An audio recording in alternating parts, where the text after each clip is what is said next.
बच्चों लोग failure solution में दो कंपोनेंट होता है, एक ए और एक बी होता है। जो ए होता है ये होता है कॉपर सल्फेट का एक्वा सॉल्यूशन, और जो बी होता है पोटेशियम सोडियम टार्टरेट सॉल्यूशन होता है।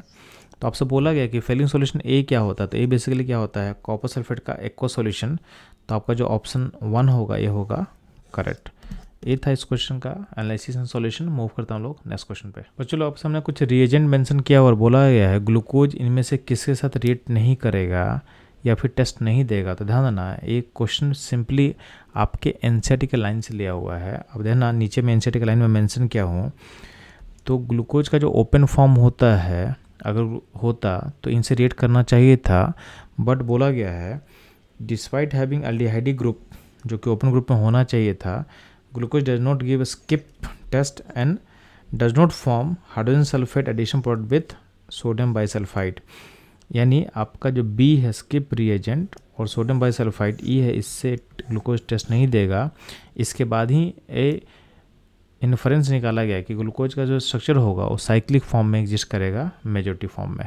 ठीक है, तो इस क्वेश्चन का जो करेक्ट आंसर होगा यानी स्किप रिएजेंट और सोडियम बाइसल्फाइड से ग्लूकोज रिएक्ट नहीं करता है या फिर टेस्ट नहीं देता है।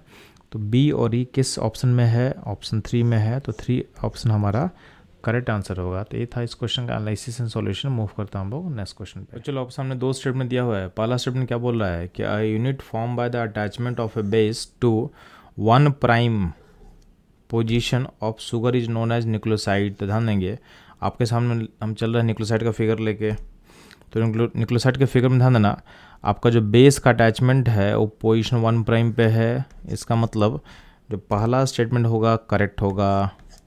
हम बात करते हैं स्टेटमेंट 2 का। तो ध्यान देना इसमें क्या लिखा हुआ है कि when nucleoside is linked to phosphorus acid at 5 prime position of sugar moiety we get nucleotide. तो ध्यान देना इसमें प्रॉब्लम क्या है, जब आप न्यूक्लियोटाइड का फिगर देखते हो तो वहाँ पे देखोगे कि 5 प्राइम में अटैचमेंट है, बट कौन से एसिड का है, फॉस्फोरिक एसिड का है।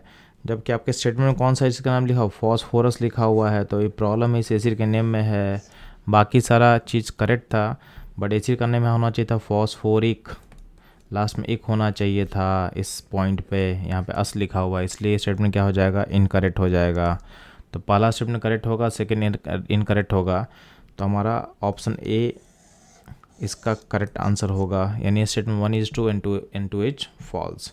तो बच्चों ये था इस क्वेश्चन का एनालिसिस। मूव करता हूँ नेक्स्ट क्वेश्चन पे। चलो इस क्वेश्चन बोला गया है कि RBC deficiency is disease of, यानी किस विटामिन के लैक के कारण डिजीज होता है। तो ध्यान देना आरबीसी बेसिकली अगर आप देखते हो एनसीईआरटी का टेबल में एक लिस्ट आउट किया हुआ है कि किस डिफिशिएंसी से डिजीज कौन सा होगा। तो ध्यान देना इस टेबल में आप देखोगे तो विटामिन B12 के डिफिशिएंसी से आपको पर्नीशियस एनीमिया होता है, जिसको आप बोलते हैं आरबीसी डिफिसिट इन हेमोग्लोबिन। यानी हमारा जो इसका आंसर होगा विटामिन B12। तो बच्चों लोग ये था इस क्वेश्चन का सॉल्यूशन। मूव करता हूँ लोग नेक्स्ट क्वेश्चन पे। बच्चों लोग इस क्वेश्चन में आपसे पूछा गया है कि सुक्रोज के हाइड्रोलाइसिस पर वो क्या मिलेगा। तो ध्यान देना आपको पता है कि सुक्रोज एक डाइसैकेराइड है जो बेसिकली फॉर्म करता है जब alpha D glucose and beta D fructose glycosidic ligand से क्लब करता है। तो जब आप सुक्रोज को ब्रेक करोगे तो आपको मिलेगा क्या, तो आपको मिलेगा alpha D glucose and beta D fructose. यानी आपका जो ऑप्शन सी होगा ये होगा करेक्ट। तो ये था इस क्वेश्चन का एनालिसिस। मूव करता हूँ नेक्स्ट क्वेश्चन पे। चलो इस क्वेश्चन पूछा गया है कि कौन सा इन चारों में बेसिक अमीनो एसिड है। तो ध्यान देंगे आपके सामने बेसिक अमीनो एसिड का लिस्ट लिखा हुआ है। आर्जिनाइन होता है, लाइसिन होता है, ठीक है।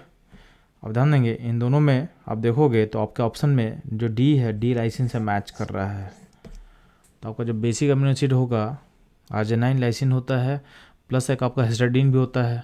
तो आप इस लिस्ट में से आपके ऑप्शन में डी जो है बेसिक अमीनो एसिड होगा। तो बच्चों ये था इस क्वेश्चन का एनालिसिस। मूव करता हूँ नेक्स्ट क्वेश्चन पे। बच्चों लोग आपसे पूछा गया इन चारों ऑप्शन में कौन सा अमीनो एसिड होगा नॉन एसेंशियल।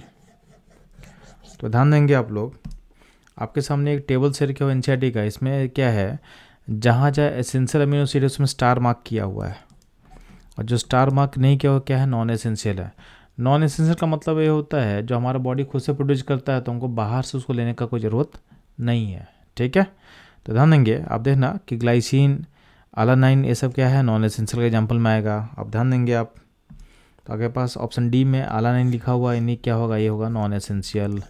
तो बच्चों ये था इस क्वेश्चन का एनालिसिस एंड सॉल्यूशन। मूव करता हूँ नेक्स्ट क्वेश्चन पे। बच्चों पूछा गया कि ड्यूरिंग डीनेचुरेशन प्रोसेस आपका प्रोटीन का कौन सा स्ट्रक्चर इंटैक्ट रहता है। तो ध्यान देना, ड्यूरिंग डीनेचुरेशन प्रोसेस आपका जो प्राइमरी स्ट्रक्चर है वो इंटैक्ट रहता है, यानी इसका आंसर होगा बी। बच्चों मूव करता हूँ नेक्स्ट क्वेश्चन पे। बच्चों इस क्वेश्चन में आपसे पूछा गया है कि अमाइलोज एंड अमाइलोपेक्टिन में डिफरेंस क्या होता है। तो ध्यान देना, इसको समझने के लिए हम लोग को इनका स्ट्रक्चर को देखना पड़ेगा। तो आपके सामने एनसीईआरटी का जो फिगर दिया हुआ है वो मैं आपके साथ शेयर कर रहा हूँ। ध्यान देंगे, आपका जो अमाइलोज होता है, अमाइलोज में होता क्या है कि आपका जो अल्फ़ा ग्लूकोज है 1 और 4 पॉइंट पे लिंक होते जाता है और एक लीनियर पॉलीमर होता है। अमाइलोपेक्टिन जो होता है उसमें क्या होता है, ब्रांचिंग होता है। तो जो लीनियर पार्ट है उसमें 1 और 4 पॉइंट पे लिंकेज होता है, अल्फ़ा लिंक होता है, ठीक। और ब्रांच जो होता है, ब्रांचिंग में कार्बन 1 एंड कार्बन 6 के बीच में अल्फ़ा लिंक होता है। यानी आपके पास जो अमाइलोपेक्टिन है उसमें 1,4 अल्फ़ा लिंकेज भी है और 1,6 अल्फ़ा लिंकेज भी है। यानी आपका जो ऑप्शन ए होगा ए करेक्ट होगा, यानी ये डिफरेंस था अमाइलोज और अमाइलोपेक्टिन के बीच का। तो बच्चों ये था इस क्वेश्चन का एनालिसिस। मूव करता हम लोग नेक्स्ट क्वेश्चन पे। बच्चों इस क्वेश्चन बोला गया है कि आपके पास जो 4 स्टेटमेंट लिखा हुआ उसमें कौन सा इनकरेक्ट है। तो ध्यान देंगे, तो पहला जो स्टेटमेंट है albumin is a simple food reserve in egg white, A correct होता है। नेक्स्ट बोला गया है blood protein thrombin and fibrinogen are involved in blood clotting, A भी स्टेटमेंट क्या सही है, यानी ए और बी दोनों सही है। Insulin maintain sugar level in the blood of human body, A भी स्टेटमेंट सही होता है। जो स्टेटमेंट सी है ये क्या बोल रहा है कि denaturation max the protein more active, है गलत है, क्योंकि डिनेचुरेशन से प्रोटीन अपना एक्टिविटी क्या होता है, ख़त्म कर देता है। तो ऑप्शन सी ऑप्शन इनकरेक्ट होगा। इस क्वेश्चन का डिमांड था कि इनकरेक्ट कौन है, तो ऑप्शन सी इनकरेक्ट है। तो बच्चों मूव करता हूँ नेक्स्ट क्वेश्चन पे। बच्चों लोग आपके सामने 4 अल्डोज का फिगर लिया हुआ है और बोला है इनके नेम का करेक्ट ऑर्डर क्या होगा। तो ध्यान देना, इस नेम में कैपिटल डी और कैपिटल एल का भी यूज हुआ है। तो ध्यान देंगे, जब भी आप कार्बोहाइड्रेट्स का फीचर पोजीशन लेते हो तो आपका जो बॉटम मोस्ट कायरल सेंटर है उसका OH अगर राइट होगा तो डी बोलते हैं, और उस कार्बन का अगर OH लेफ्ट में होगा तो उसके लिए हम एल वर्ड यूज करते हैं। तो डी एल नोमेनक्लेचर का सिस्टम को समझ में आ चुका है। अब ध्यान देंगे, 4 कार्बन के कार्बोहाइड्रेट्स में अगर दोनों OH सेम साइड होता है, राइट या लेफ्ट, तो उसके लिए वर्ड यूज करते हैं हम इर्थ्रोज बोलते हैं। जब दोनों सेम साइड होगा उसको बोलते हैं इर्थ्रोज। ध्यान देंगे, तो यहाँ पे इन दोनों फिगर में दोनों OH सेम साइड है तो इसका नाम होगा इर्थ्रोज। अब इर्थ्रोज दोनों का नाम तो है, अब यहाँ डी और एल कैसे लगाएंगे, तो इस फिगर का जो बॉटम मोस्ट कायरल सेंटर इसको बोल सकते हो आप। इसका OH कहाँ राइट में है, तो उसके लिए हम लेंगे डी, और बॉटम मोस्ट कायरल सेंटर यहाँ पे लेफ्ट का OH लेफ्ट साइड में है तो उसके लिए हम लेंगे एल। तो इर्थ्रोज का डी और एल समझ में आ गया आपको। अब इर्थ्रोज का जो डायस्टोमर पेयर होता है तो इर्थ्रोज का डायस्टोमर को बोलते हैं थ्रियोज बोलते हैं, तो थ्रियोज आपके पास मिल गया, यानी इर्थ्रोज का डायस्टोमर है। अब इसमें जो बॉटम मोस्ट कायरल सेंटर है अगर उसका OH राइट में होगा तो उसके लिए डी यूज करेंगे, और बॉटम मोस्ट कायरल सेंटर का OH अगर लेफ्ट हो तो उसके लिए हम एल यूज करेंगे। तो ए इनके नाम का करेक्ट सीक्वेंस है। अब ध्यान देना, ये सीक्वेंस जो है अब आप देखोगे तो ये हो जाएगा आपका क्या, डी इर्थ्रियोज। अब ये जो फिगर है ये थ्रियोज है, कैसा होगा, डी थ्रियोज होगा। ये क्या हो जाएगा, ये हो जाएगा एल इर्थ्रोज हो जाएगा, और ये क्या हो जाएगा आपका एल थ्रियोज हो जाएगा। तो ऑप्शन डी जो होगा ये होगा करेक्ट सीक्वेंस ऑफ इनका नाम। तो बच्चों ये था इस क्वेश्चन का correct answer and analysis. Move करता हूँ नेक्स्ट क्वेश्चन पे। बच्चों इस क्वेश्चन पूछा गया कि इसमें से कौन सा नॉन रिड्यूसिंग होगा। तो ध्यान देंगे, आपका जितना भी मोनोसैकराइड्स है वो सारा का सारा रिड्यूसिंग होता है, जितना भी डाइसैकराइड शुगर्स होता है वो भी रिड्यूसिंग होता है एक्सेप्ट सुक्रोज एंड ट्री हैलोज। तो यहाँ पे डाइसैकराइड वाले ऑप्शन में सुक्रोज दिखा हुआ है जो कि होगा आपका नॉन रिड्यूसिंग। आपको ये बात समझ में आना चाहिए, जितना मोनोसैकराइड्स होगा वो सारा का सारा रिड्यूसिंग होता है, जितने डाइसैकराइड्स होते हैं सारे रिड्यूसिंग होते हैं एक्सेप्ट सुक्रोज एंड ट्री हैलोज।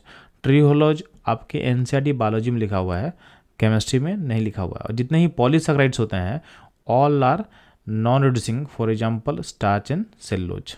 ठीक है, तो बच्चों ये था इस क्वेश्चन का सॉल्यूशन एंड एनालिसिस। मूव करता हूँ नेक्स्ट क्वेश्चन पे। चलो आपसे पूछा गया है कि प्रोटीन मॉलिक्यूल में अमीनो एसिड कैसे लिंक होते हैं, तो ध्यान देंगे प्रोटीन में अमीनो एसिड लिंक होते हैं थ्रू पेप्टाइड बॉन्ड, तो इसका आंसर होगा ए। तो बच्चों ये था इस क्वेश्चन का सॉल्यूशन। मूव करता हूँ नेक्स्ट क्वेश्चन पे। बच्चों लोग यहाँ पे पूछा हुआ कि central dogma of the molecular genetics state that genetic information flow from, तो ध्यान देना इसका जो फ्लो होता है DNA to RNA and RNA to protein. तो ऑप्शन सी आपका करेक्ट आंसर होगा।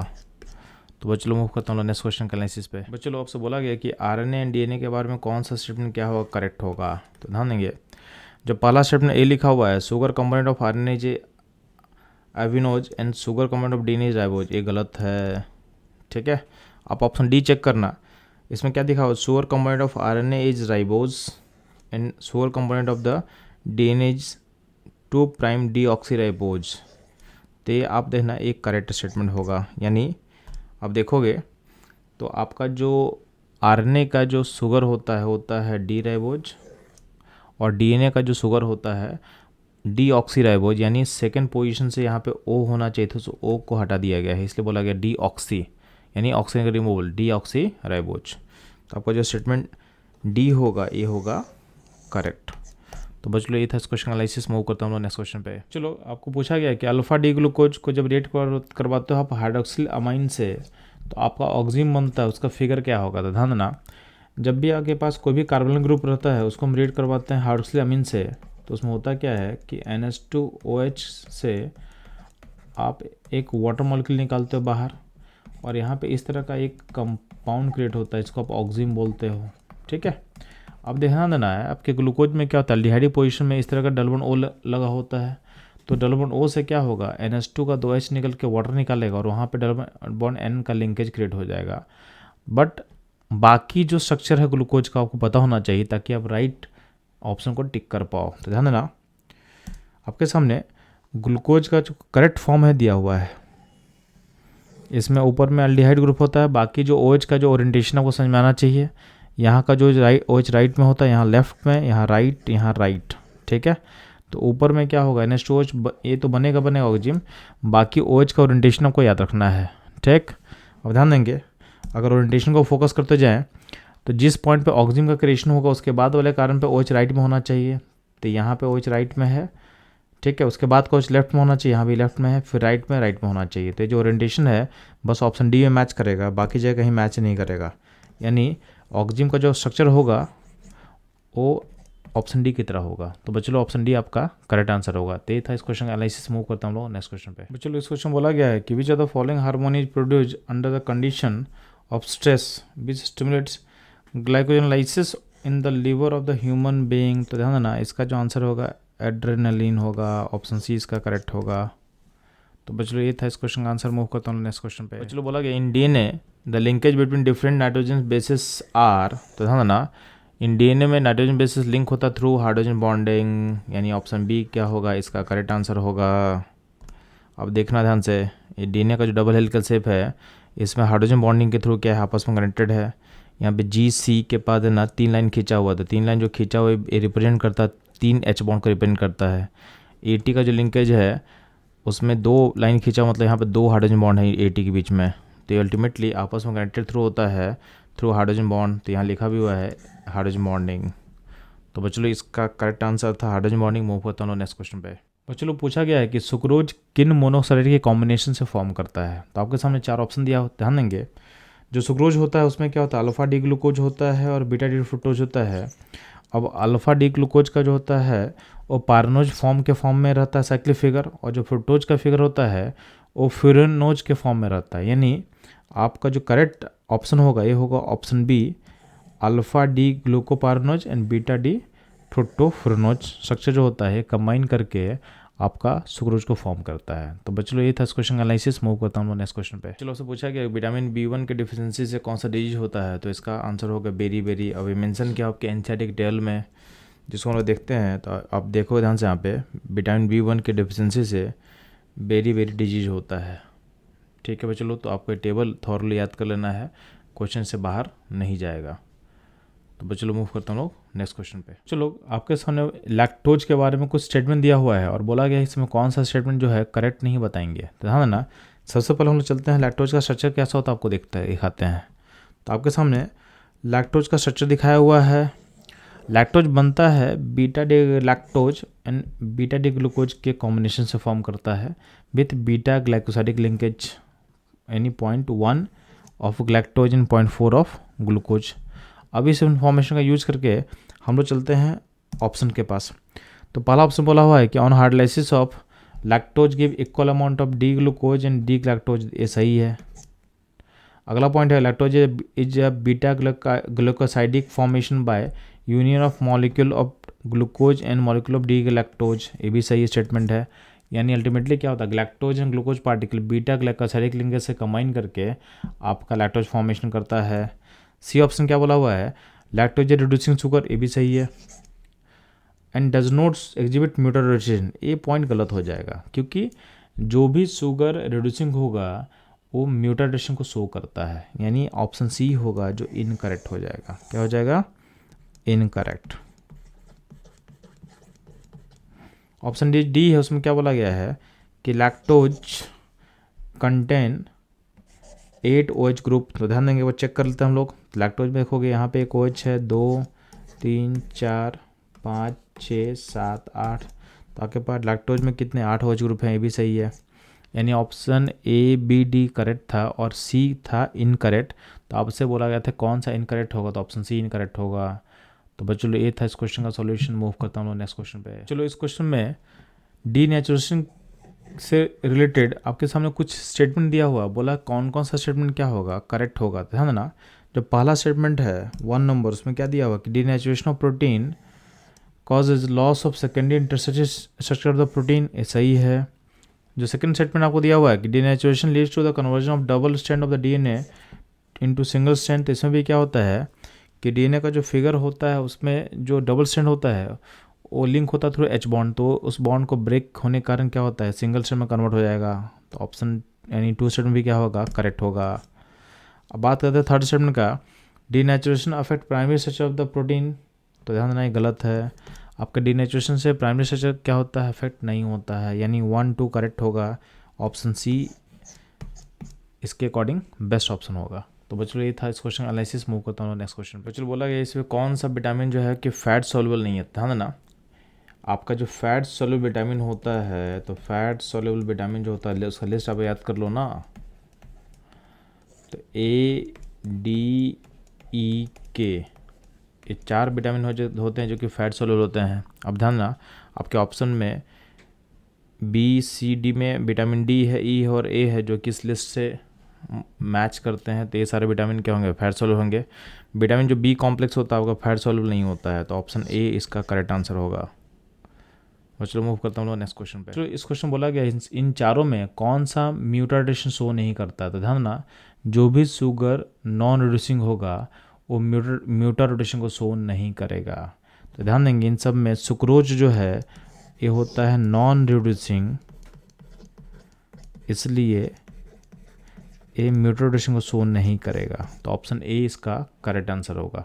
तो बच्चों ये था इस क्वेश्चन का एनालिसिस। मूव करता हूँ नेक्स्ट क्वेश्चन। बच्चों इस क्वेश्चन बोला गया कि फ्रुक्टोज टॉलरेंस रीजन को रिड्यूस क्यों करता है। तो ध्यान देंगे फ्रुक्टोज में ऑल्दो कीटोन ग्रुप होता है, लेकिन इसके बगल वाले पोजीशन पे आपके पास OH होता है। अब होता है क्या है कि इस टाइप के सिस्टम में अगर बेसिक मीडियम लोगे तो इसमें ये क्या होता है, थ्रू कीटोनियल टॉटोमेरिज्म आपका ये पोजीशन जो है जिसको हम लोग पकड़ रहे हैं ये एल्डिहाइड में कन्वर्ट होता है, और जब एल्डिहाइड में कन्वर्ट होगा इन बेसिक मीडियम तो ये आपके टॉलरेंस टेस्ट को दे देगा, यानी रिड्यूसिंग शुगर में कन्वर्ट हो जाएगा। तो ऑप्शन जो डी होगा, डी इसका करेक्ट आंसर होगा। तो बच्चों ये था इस क्वेश्चन का एनालिसिस। मूव करता हूँ नेक्स्ट क्वेश्चन पे। बच्चों इस क्वेश्चन बोला गया है the segment of DNA which act as the instrumental manual for the synthesis of the protein is. तो ध्यान देना, आपका जो सेगमेंट ऑफ डीएनए है उसको हम बोलते हैं जीन, जो इंस्ट्रूमेंटल होता है आपके सिंथेसिस ऑफ प्रोटीन के लिए। तो बच्चों ये था इस क्वेश्चन एनालिसिस। मूव करता हूँ नेक्स्ट क्वेश्चन पे। बच्चों बोला गया किस हार्मोन में आयोडीन होता है। तो ध्यान ना, थायरोक्सिन में आपका आयोडीन होता है, तो इसका आंसर सी होगा। मूव करता हूँ नेक्स्ट क्वेश्चन पे। बच्चों ध्यान देना, इस क्वेश्चन बोला गया है कि DNA the complementary bases are. तो ध्यान देना GCNAT, GCNAT। तो ऑप्शन जो मैच करेगा आपका ऑप्शन नंबर सी, ए मतलब एडेनाइन, टी मतलब थाइमिन, यानी AT कॉम्प्लीमेंट्री होता है। इन GC गुआनाइन एंड साइटोसिन आपस में क्या होता है, कॉम्प्लीमेंट्री होता है। चलो मैं लाइन खींचा हूँ इनके बीच में, ये नंबर ऑफ H1 बता रहा है कि किन बेस पेयर में कितना H1 बनेगा। तो AT में 2 H1 बनता है और GC में 3 H1 का फॉर्मेशन होता है। तो बच्चों इसका आंसर होगा करेक्ट C।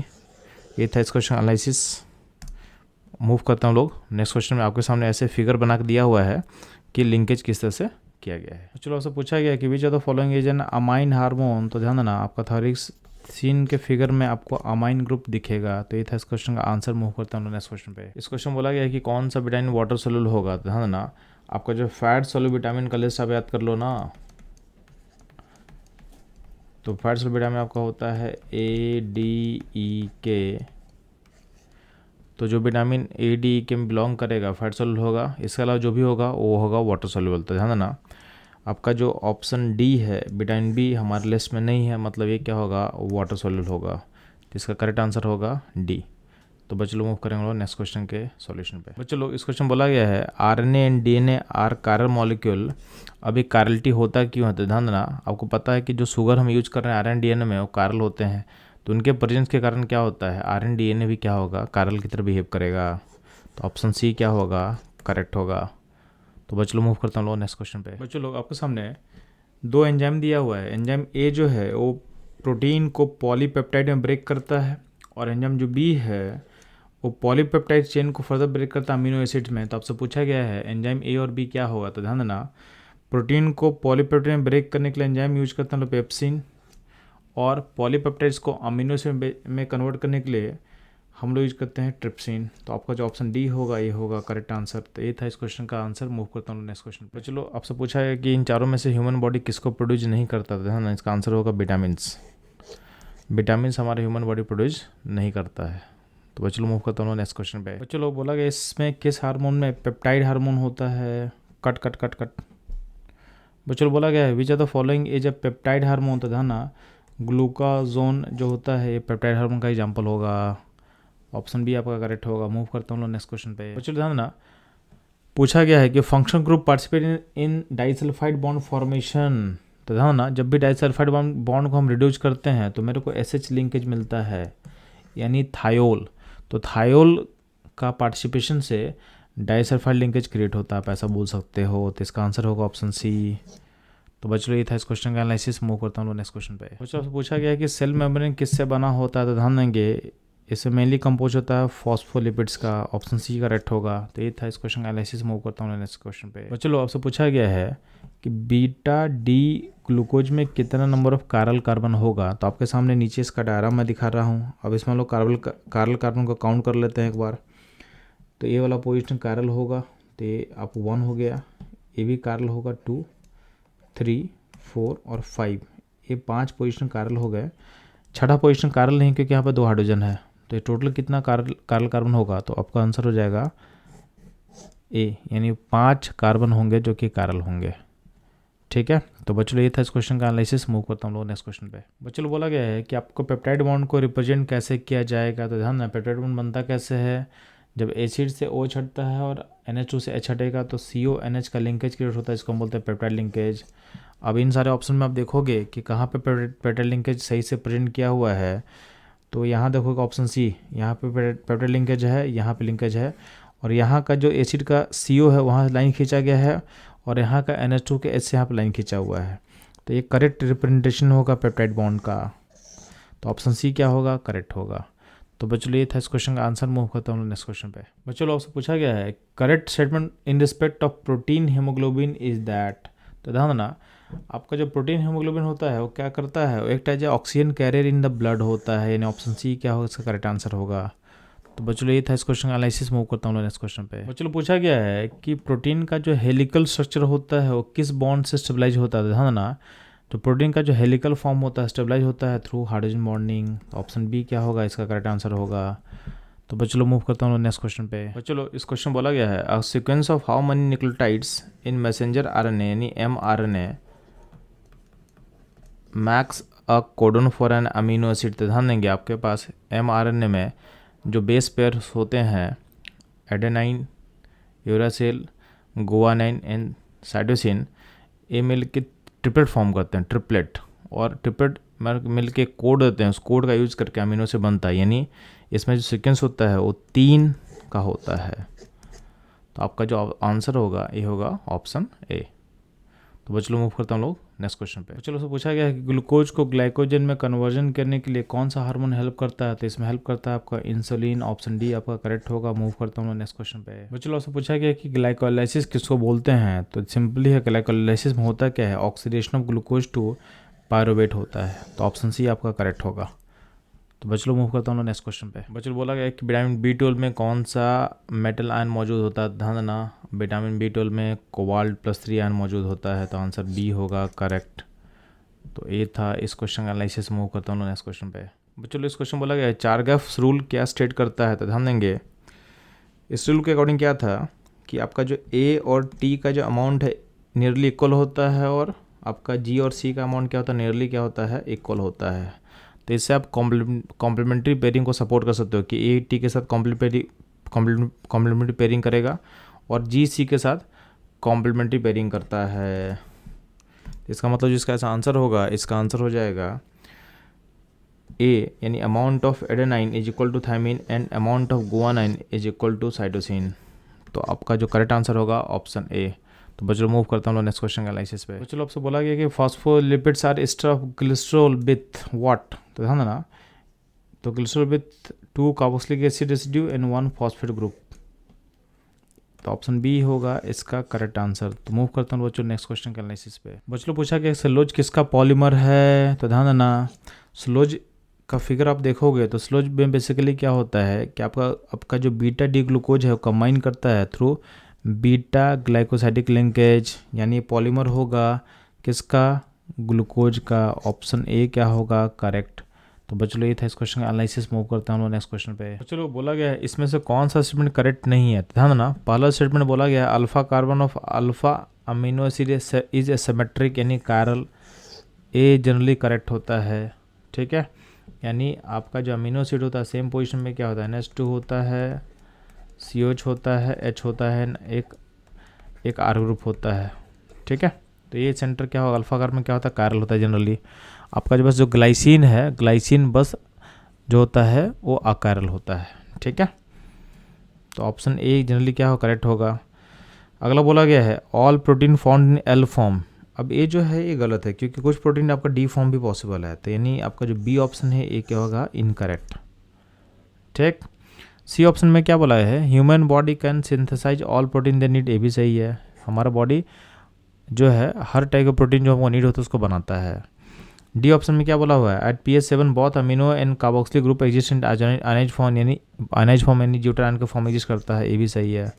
तो इस चार ऑप्शन में इनकरेक्ट कौन सा है, इनकरेक्ट आपका है बी, क्योंकि सारा जो प्रोटीन है सिर्फ एल फॉर्म में नहीं होगा, कुछ डी फॉर्म में भी होता है, तो बी इनकरेक्ट होगा जो कि हमारा आंसर होगा। तो ये था इस क्वेश्चन का एनालिसिस। मूव करता हूँ नेक्स्ट क्वेश्चन पे। चलो आपसे पूछा गया एंजाइम किससे बना होता है, ध्यान देना, एंजाइम्स आर बेसिकली क्या होता है, प्रोटीन विद स्पेसिफिक स्ट्रक्चर, और इनका काम क्या होता है, जो बायो कैटलिस्ट, ये आपके बॉडी के जो भी रिएक्शन को कैटलाइज करते हैं। तो ये था इसका क्वेश्चन का आंसर। मूव करता हूँ नेक्स्ट क्वेश्चन पे। चलो पूछा गया इसमें कौन सा शुगर फेलिन टेस्ट देगा, तो सिंपल सा चीज़ है कि जो रिड्यूसिंग होगा फेलिन टेस्ट देगा।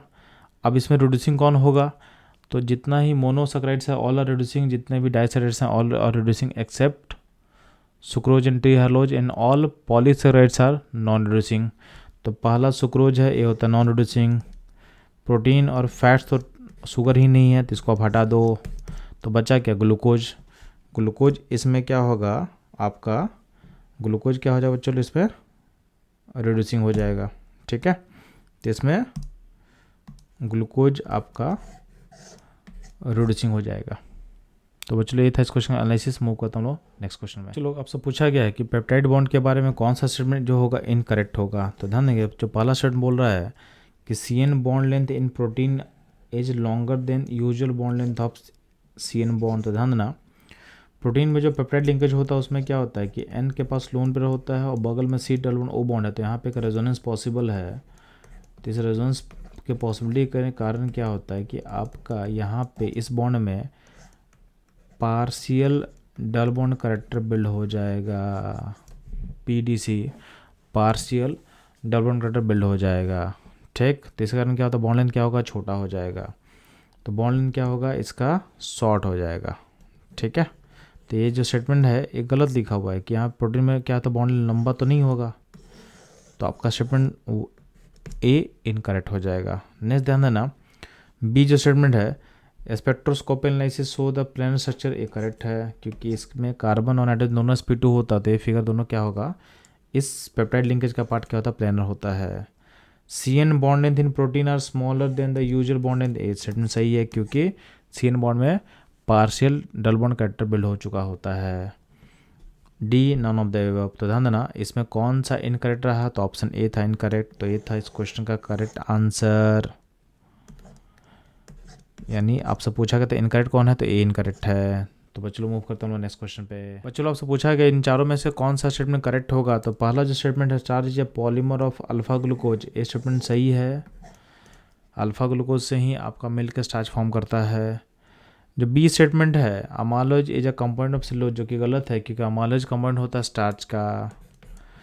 सी स्टेटमेंट क्या बोला है, proteins are composed of only one type of amino acid, जो भी ये भी गलत होगा। मोर देन वन टाइप से भी बनता है प्रोटीन। ठीक है। D in a cyclic structure of the fructose there are 4 carbon and 1 oxygen atom, जो भी क्या होगा, इनकरेक्ट होगा। तो बच्चों ये था इस क्वेश्चन एनालिसिस। मूव करता हूँ नेक्स्ट क्वेश्चन पे। बच्चों आपको सामने 4 स्टेटमेंट दिया हो, बोला इसमें कौन सा करेक्ट होगा। तो ध्यान देंगे इसमें सिंपल सा ऑप्शन बी आपका करेक्ट होगा। डायस्टेज एक एग्जाम्पल एंजाइम का है। बाकी जो है ए सी इनकरेक्ट है। कैसे इनकरेक्ट है, ध्यान देना। साइक्लोहेप्टेन जो बेसिकली होता है वो 7 मेंबर रिंग तो है बट एरोमेटिक नहीं होता क्योंकि इसमें sp3 कार्बन होता है। एसिटोफेनॉन जो होता है वो कीटोन होता है, नॉट ईथर। तो ये हुआ गया एसिटोफेनॉन का स्ट्रक्चर। तो ऑप्शन ए सी इनकरेक्ट है, तो डी भी इनकरेक्ट हो जाएगा। तो ऑप्शन बी इसका करेक्ट आंसर होगा। तो बच्चों ये था इस क्वेश्चन एनालिसिस। मूव करता हूँ नेक्स्ट क्वेश्चन। चलो बोला गया इसमें कौन सा सीक्वेंस करेक्ट होगा एच बॉन्डिंग इन न्यूक्लियोटाइड में। तो ध्यान देंगे आपका जो ए लिंक होगा टी से और जी लिंक होगा सी से, यानी आपका जो ऑप्शन होगा ए सही होगा। तो बच्चों ये था इस क्वेश्चन एनालिसिस। मूव करते हैं हम लोग नेक्स्ट क्वेश्चन पे। बच्चों लोग इसमें पूछा गया कि alpha D glucose and beta D glucose में रिलेशन क्या होता है। ध्यान देना दोनों का फिगर बना के दिया हुआ नीचे में। तो ये ग्लूकोज का ओपन चेन फॉर्म है, तो इससे आपका alpha form and beta form बनता है। तो अल्फा फॉर्म बीटा फॉर्म में बस कार्बन नंबर जो C1 है, C1 पे OH का कॉन्फिगरेशन डिफर होता है, बाकी सब सेम होता है। तो जब C1 पॉइंट पे, नहीं कार्बन नंबर 1 पॉइंट पर अगर OH का कॉन्फिगरेशन डिफरेंट होगा, उसके लिए हम वर्ड यूज करते हैं एनोमर्स। तो बच्चों लोग ये दोनों का रिलेशन आपस में क्या हो जाएगा, एनोमेरिक रिलेशन हो जाएगा। तो ये था इस क्वेश्चन का सॉल्यूशन। मूव करता हूँ नेक्स्ट क्वेश्चन। चलो पूछा गया है कि इसमें से कौन सा रिस्पॉन्सिबल है production of energy in biochemical reaction. तो ध्यान देना इसका आंसर होगा ऑप्शन ए थायरोक्सिन। तो बच्चों मूव करता हूँ नेक्स्ट क्वेश्चन के आंसर पे। इस क्वेश्चन में आपसे पूछा गया है कि इसमें से कौन सा शुगर सबसे स्वीटेस्ट होगा। तो ध्यान देना इन चारों ऑप्शन में सबसे स्वीटेस्ट शुगर होने वाला है फ्रुक्टोज।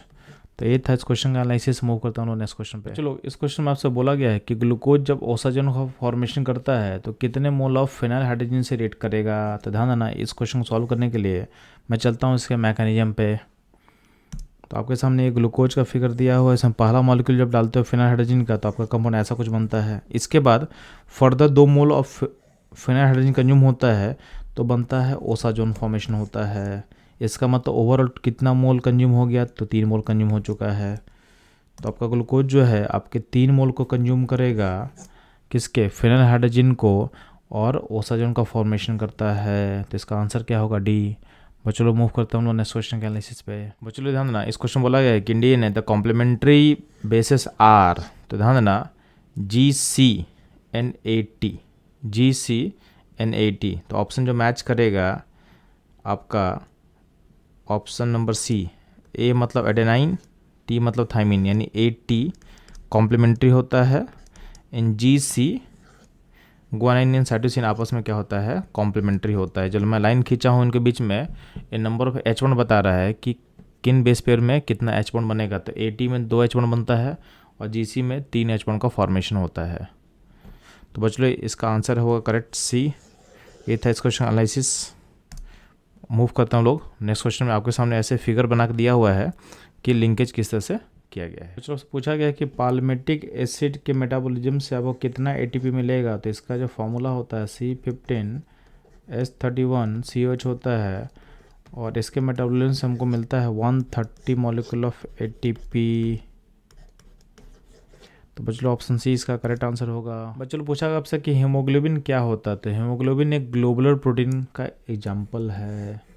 ऑप्शन डी इसका करेक्ट होगा। तो चलो इसमें आपसे बोला गया है कि एंजाइम का फंक्शन क्या होता है, तो सिंपल सा एंजाइम्स आर बायो कैटलिस्ट, ये आपके बायोकेमिकल रिएक्शन को क्या करते हैं, कैटलाइज करते हैं। तो ऑप्शन ए इसका करेक्ट आंसर होगा। तो बच्चों मूव करता हूँ नेक्स्ट क्वेश्चन के एनालिसिस पे। बच्चों बोला गया कि 1 मोल ग्लूकोज के ऑक्सीडेशन से कितने एटीपी का जनरेशन होता है, तो ध्यान देना 1 मोल ग्लूकोज के ऑक्सीडेशन से आपका 38 एटीपी मॉलिक्यूल जनरेट होता है इन सेल्स, यानी इसका आंसर होगा बी 38। तो बच्चों ये था इस क्वेश्चन का सॉल्यूशन। मूव करता हूँ लोग नेक्स्ट क्वेश्चन में। बच्चों लोग alpha D glucose and beta D glucose differ किस पॉइंट पे करता है, तो ध्यान देंगे alpha D glucose and beta D glucose differ करता है C1 पॉइंट के कॉन्फ़िगरेशन पे, ठीक है, कि C1 पॉइंट पे जो OH है अल्फा में राइट साइड होता है, यहाँ पे दिख रहा है, और यहाँ पे बीटा में लेफ्ट साइड होता है। तो ये डिफर करता है कहाँ पे, डी यानी configuration of OH of C1 point. तो बच्चों ये था इस क्वेश्चन का सॉल्यूशन। मूव करता हूँ नेक्स्ट क्वेश्चन पे। बच्चों सेकेंडरी स्ट्रक्चर ऑफ प्रोटीन से आप क्या समझते हो, तो ध्यान देना बेसिकली ऑप्शन जो ए लिखा हो वही करेक्ट होगा। तो regular folding pattern of continuous portion of the polypeptide chain को आप बोल सकते हो सेकेंडरी स्ट्रक्चर ऑफ प्रोटीन। तो ऑप्शन जो ए होगा इसका करेक्ट होगा। बच्चों लोग आपके सामने एंजाइम के लिए 4 स्टेटमेंट दिया हुआ, बोला है कौन सा स्टेटमेंट इसमें करेक्ट होगा। तो ध्यान देना पहला स्टेटमेंट है enzyme catalyses chemical reaction by increasing the activation energy, ये गलत हो जाएगा, यहाँ पे डिक्रीजिंग होना चाहिए था। तो आपका ऑप्शन ए रॉन्ग हो जाएगा। Enzymes are highly specific both in binding chiral substrates and catalysing the reaction, A B statement fully correct नहीं है। C option enzyme lack in nucleophilic groups, ये गलत है क्योंकि एंजाइम्स आर प्रोटीन में आपका पास क्या होता है, पेप्टाइड बॉन्ड होता है, पेप्टाइड बॉन्ड में आपके पास एन पे लोन पर होता है, तो इसमें न्यूक्लियोफिलिक ग्रुप होते हैं, ठीक है। Pepsin is a proteolytic enzyme, तो ये आपका स्टेटमेंट करेक्ट होगा। तो बच्चों इस क्वेश्चन का जो आंसर होगा ये होगा ऑप्शन डी। तो ये था इस क्वेश्चन का सॉल्यूशन। मूव करता हूँ लोग नेक्स्ट क्वेश्चन पे। बच्चों आपसे पूछा गया है कि डाइजेशन को केमिकली आप क्या बोलोगे, तो सिंपली डाइजेशन जो है केमिकली होता है हाइड्रोलाइसिस प्रोसेस, इसमें आपका जो बड़ा बड़ा मॉलिक्यूल सब ब्रेक होता है छोटे छोटे पार्टिकल्स में। तो ये था इस क्वेश्चन का सॉल्यूशन। मूव करता हूँ नेक्स्ट क्वेश्चन पे। बच्चों बोला गया इस क्वेश्चन में कि एग्जांपल ऑफ बायोपॉलीमर क्या होगा, तो ध्यान रहा DNA एक एग्जांपल होगा बायोपॉलीमर का, तो ऑप्शन डी क्या होगा अपना करेक्ट होगा। तो बच्चों मूव करता हूँ लोग नेक्स्ट क्वेश्चन का एनालिसिस पे। बच्चों इस क्वेश्चन में एंजाइम आपके रिएक्शन के रेट को क्या करता है, इस पर कुछ स्टेटमेंट है, तो ध्यान ना एंजाइम आपके बायोकेमिकल रिएक्शन के रेट को बढ़ाता है, तो इसका जो आंसर बी होगा ये होगा करेक्ट। तो बच्चों ये था इस क्वेश्चन का एनालिसिस। मूव करते हैं हम लोग नेक्स्ट क्वेश्चन पे। चलो बोला इस क्वेश्चन में कि the coupling between base units of DNA is through, तो ध्यान देना अब देखोगे तो DNA का जो डबल हेलिकल शेप होता है उसमें जो कपलिंग होता है थ्रू H बॉन्डिंग होता है, ये मेंशन में किया हुआ है, तो इसका आंसर क्या हो जाएगा ऑप्शन ए हाइड्रोजन बॉन्डिंग। तो ये था इस क्वेश्चन का एनालिसिस। मूव करता हूँ नेक्स्ट क्वेश्चन पे। चलो आपसे पूछा गया कि हाइड्रोलाइसिस ऑफ स्टार्च के बाद आपको क्या मिलता है, तो ध्यान ना आपको पता है कि स्टार्च बना किससे होता है, तो आपका अल्फा डी ग्लूकोज का पॉलीमर होता है स्टार्च। तो जब स्टार्च को हम ब्रेक करेंगे रिवर्ट करेंगे तो कहाँ मिलेगा हमको, अल्फा डी ग्लूकोज मिलेगा, यानी आपको ऑप्शन ए आपका करेक्ट होगा। तो बच्चों ये था इस क्वेश्चन का एनालिसिस। मूव करता हूँ नेक्स्ट क्वेश्चन पे।